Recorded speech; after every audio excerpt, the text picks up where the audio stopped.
and, but, than. If you could use these three words to engage your customers better and get them to understand what you do and want to work with you, would you use them? Of course. We're going to talk to Park Howell and how he studied the art of storytelling for many years now and how he helps his clients use and, but, than to engage more customers and grow their businesses.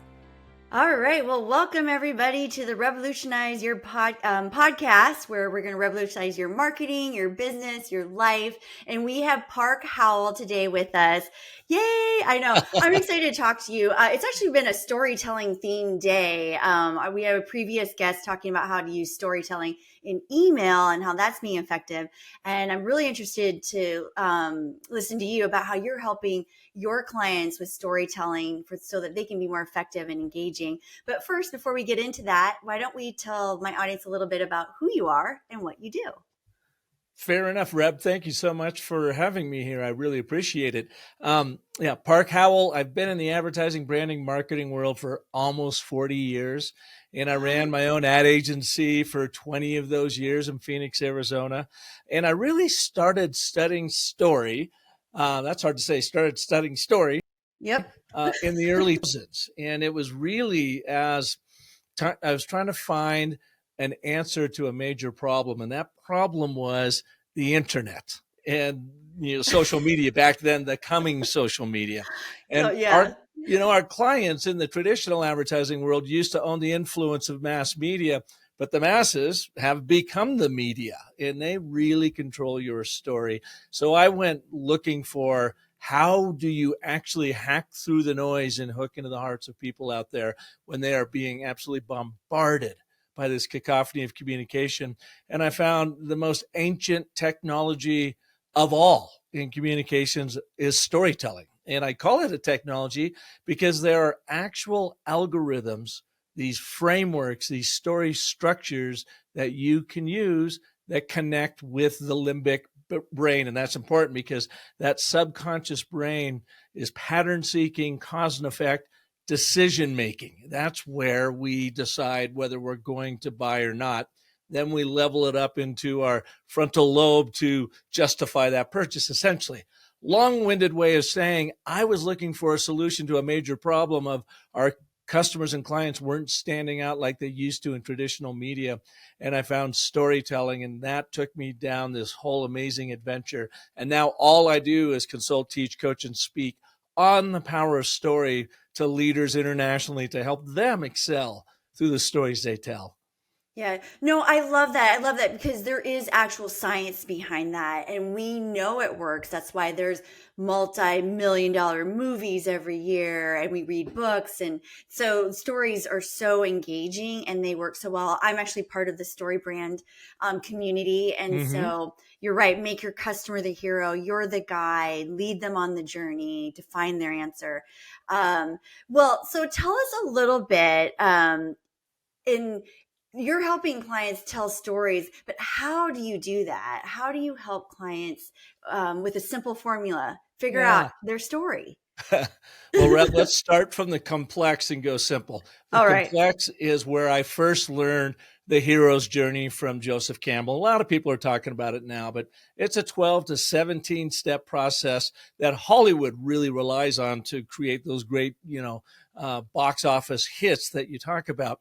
I boiled that down to a 10-step process called the story cycle system that businesses can use to really craft their brand story. And we've had tremendous success with it, with some of our customers growing by as much as 600% when they got that story dialed. But it's complicated because it's a 10-step process. I've got a whole book called Brand Bewitchery that you can read, take you through the process and you can apply it. Then I boiled it all the way down to something I learned just over 10 years ago from my good friend, Dr. Randy Olson. He's a Harvard PhD evolutionary biologist, went to USC Film School after all of that, graduated, produced 3 documentaries on climate change and global warming, but now has written about 8 books teaching scientists in academia how to simplify their big thinking using story frameworks from Hollywood. And it all got boiled down to these 3 words. And these words are and, but, therefore.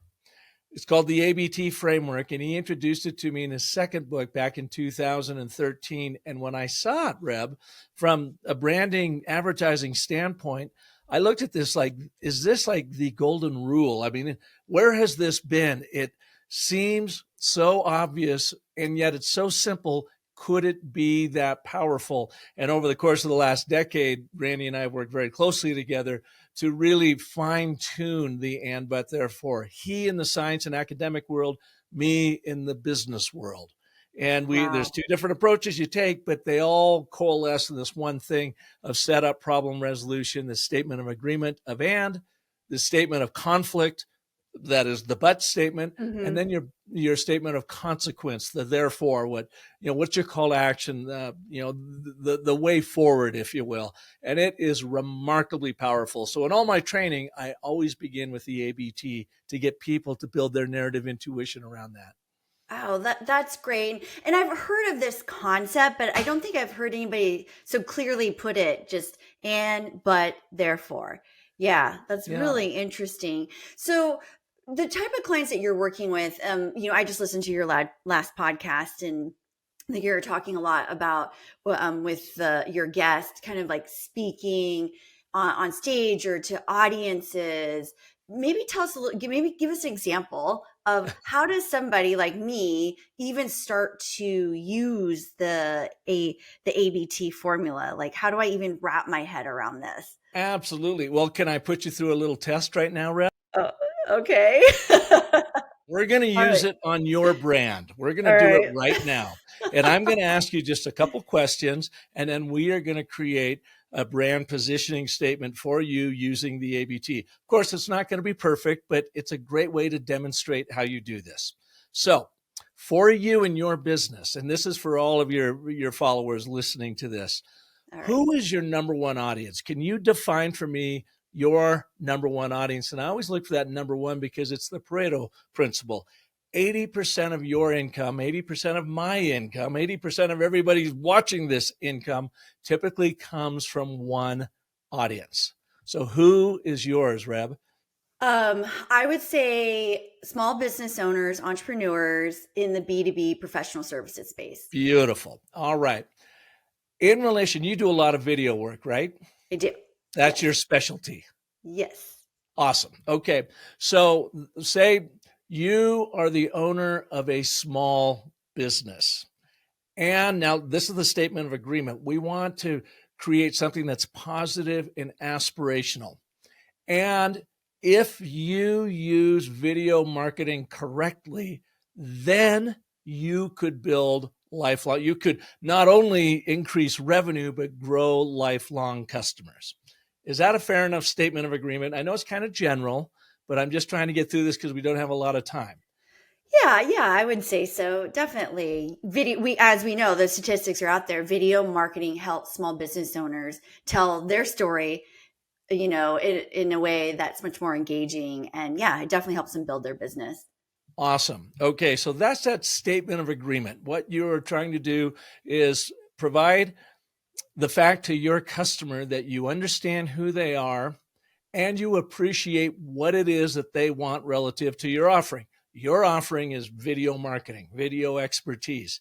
Your audience is a small business owner, and they know that if they could really dial in their video marketing, then they could 10x revenue and grow lifelong customers, right? So now you're Great. painting this picture of, yeah, Reb, that's exactly what I want, right? You're not leading with the problem. You're leading with, here's what you want in the world. Now Got let's it. insert the problem. This is the plot twist, but you're not growing as quickly as you would like because of what reason relative to video, Reb? Um, they're scared of it. It's a big one. Just scared of being on camera. And what's okay? All right, great. Let's go with that. I love it. But you're not growing as quickly as you like because you are frightened about being on camera. So I love that idea. You've got one problem you're solving in this case, but you're frightened to be on camera. Therefore, how are they going to feel after they're done working with you and they are comfortable on camera, how are they going to feel? I think they feel proud, accomplished that they did Ah, it. all right. Now you can feel accomplished and proud of your demeanor on camera, of your appearance on camera while selling your amazing company. And then and only then do you insert you as the offering, Got it. because you've hired, rebel, what do you call it? Revolution marketing? It's Rebel Marketing, and our podcast is Revolutionize. That's what, okay. Yeah. Because you've hired marketing who has been in the business for however long you've been and or served as many people as you have. So let's Got it. unpack that. Now it's not perfect, right? But it's close. So you are now playing to this limbic subconscious brain, and your prospect doesn't even know what you're doing. I say you've got to understand the magic if you're going to cast the spell. This is the magic algorithm. You identify your audience right up top. Mm-hmm. What do they want relative to your offering, and why is that important to them? So you're demonstrating that you understand and appreciate what they're about, but you don't currently have it, and you want to, you want to really hit them with that emotion. But you're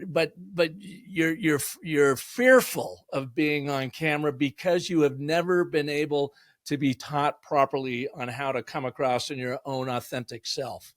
Now Wow. you can have great pride in that when you work with, Rebel Marketing, who has done this for so. So what you've done is you've identified that one problem, in this case, the fear of being on camera, and how you're going to Mm-hmm. help them overcome that. Now you may well end up, if you have different landing pages, maybe they're not afraid of being on camera, but they fear the exhaustion it takes to create the complication of creating videos. So that could be a Sure. whole other ABT that you are going to talk about, how you help them overcome that complication. Maybe a third problem is they fear the cost of producing, Mm-hmm. video. Therefore, Yep. you're going to show them how to overcome that fear by doing this. What you're doing is you want to create an overall ABT for the position of your company. You want fabulous video marketing, but you don't currently have fabulous video marketing. I'm going to give you fabulous video marketing. Set up problem resolution. We call that a very vacuous conversational ABT, but it gets you in the realm of what you're trying to sell. And then you can come in and write individual ABTs for the different problem solutions. What you don't want to do is say, all right, so you're a small business owner, and if you could really dial in your video marketing, that you will 10x your growth and help attract lifelong customers. But you are afraid of being on camera, and you're concerned about the cost, and it's so complicated out there. You don't want to do that, because now you are inserting 3 different narratives: being Got comfortable on it. camera, the cost of doing it, and the complication of doing it. That starts confusing the limbic brain, and the limbic brain shuts off. It wants one problem solution dynamic at a time, and that's the beautiful part of the ABT. No, I agree, and I am familiar with that kind of, yeah. What do they want? The problem solution. That makes a lot of sense. But that's a really, really good point, because I know I'm guilty of it. My clients do it too. They want to just pack everything they can into that one statement or that ad or that social post. And you're saying don't do that because you're going to Right. confuse your customer. I get it. Singular narrative. We all are about the singular narrative. It's the way our brain works. Think of a story, and like I said, it's technology. It's the original communications technology. Think of a story like the software that drives the hardware of our brain. And make no mistake, we as Homo sapiens are storytelling apes, if you will. Our brains are meaning making machines. We are constantly scanning our environment, trying to understand what is the meaning I need to take away from this for a fight, flight, freeze, survival instinct that is baked into our brain. So when you serve up a story using this simple framework of and, but, therefore, you don't make the brain work for it. It's like beautiful user interface, because it's the software that creates the meaning in the brain that says, oh, I get it. And you didn't even make me work for it. Thank you. That's right. We already max capacity on our brain load. Oh So God, yeah. I really love that. Well, Park, I wish we had more time, but we are coming to the end to wrap up. If there's one little nugget, like how would you say with ABT, or maybe it's just, getting into the right mindset, what could you tell our audience that they should start doing as far as storytelling and how to better connect with their customers? Yeah, two paradigm shifts I want them to make. Number one, your story is not about you. It's not about your brand. It's not about your offering. I hate to tell you, but nobody cares. Your story is What? always about What? your customer, right? It's from their point of view. So place them first. That's what the ABT does. The very first question I asked you, Reb, is who is your audience? What do they want? And why is that important to them? Paradigm shift number two. Your story is not about what you make, but what you make happen in their lives. So in your case, Reb, you make video marketing. That is the vehicle that does what? What is the outcome that you are really selling your audience on? They actually don't care that you make video. They Right. care that you make them look good on video. They Yep. care that you can bring excitement around their revenue and their growth. They care about helping build their community, and your video work is simply the vehicle in which to do it. So your story is not about you. It's always about your audience. Number two, your story is not about what you make, but what you make happen in people's lives. Outcomes trump offerings every single time in your storytelling. Love it. Yep. Love it. And it's so true. And we have to be reminded of it all the time. But I really, really appreciate it, Park. Really quickly, though, you have an offer for my audience and some Absolutely. good ones. Absolutely. So I have this very short, it's a 1 hour online course that will teach you all about the ABT. There's 3 20-minute or less modules in it to take that will enable you to immediately start building your ABTs and having that impact in your communication that you're not having right now. I promise you it'll work. 30% off on that course. It's only $125. We're going to knock 30% off of that, Love and it. it will blow your mind. And then number two, I've got a book that I wrote with Dr. Olson called the Yay. ABT, or called The Narrative Gym for Business. This is your guide as you're crafting ABTs. When you go to the landing page I'm going to tell you about here in just a second, you can download a free copy of this. Whoops, sorry about that. Wouldn't you know it? Oh, Finally, Park. my phone goes off. You can get all this stuff over at businessofstory.com/REBL for Rebel. All All right. lowercase, businessofstory.com/REBL Rebel. And you can download the book and get that course for 30% off. That offer is good for 2 months, and then we're going to shut it down. So you're going to want to get after it right now. That was really, really generous, and that was great. And for my audience to revolutionize, we'll put all of the Park's information in the show notes and a link to his offer. And as he said, our specialty is really creative content and helping our clients be strategic with their messaging and branding, and then having it come to life through video or podcasting or whatever format works for you. So we love doing these podcasts because there's such good information. Thanks again, Park, for joining us. My pleasure. Thank you, Reb.